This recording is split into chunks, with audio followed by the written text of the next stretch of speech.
Reflection for the Epiphany of our Lord. The wise men from the east saw a star and followed it.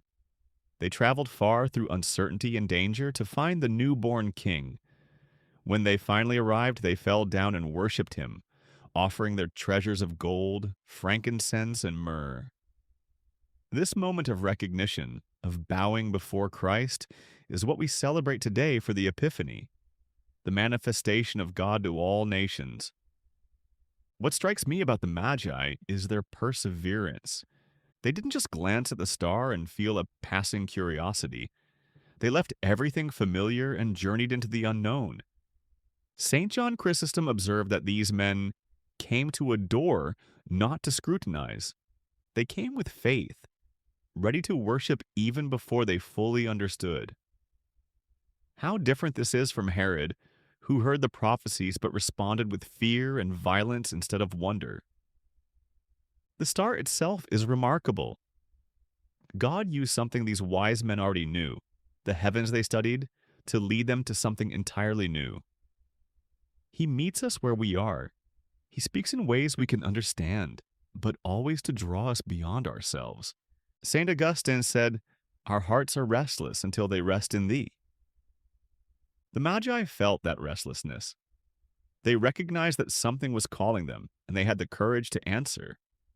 When they entered the house and saw the child with Mary, his mother, they didn't find what worldly wisdom would expect.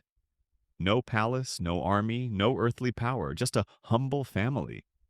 Yet the epistle for today's Mass tells us that this mystery was hidden for ages but has now been revealed, that the Gentiles are fellow heirs, members of the same body, sharers in the promise.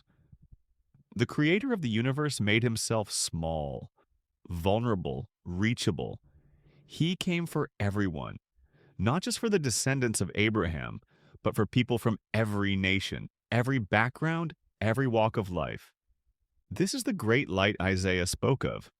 The prophet proclaimed that nations shall come to your light, and kings to the brightness of your rising. The Magi were the first fruits of this promise. They represent all of us who were once far off, who were strangers to the covenant, who walked in darkness. And now we have seen a great light. But seeing the light and following it are two different things. Many people in Jerusalem heard about the Magi's arrival. The chief priests and scribes knew exactly where the Messiah was to be born. They quoted the prophet Micah without hesitation. Yet they didn't go to Bethlehem. They had knowledge without love, information without transformation. Saint Bernard of Clairvaux warned against this danger when he wrote, "There are many who seek knowledge for the sake of knowledge, that is, curiosity. There are others who desire to know in order that they may be known.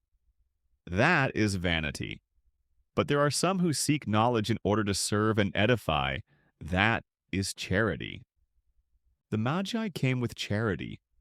They brought gifts that revealed who Jesus was: gold for a king, frankincense for God, myrrh for one who would die.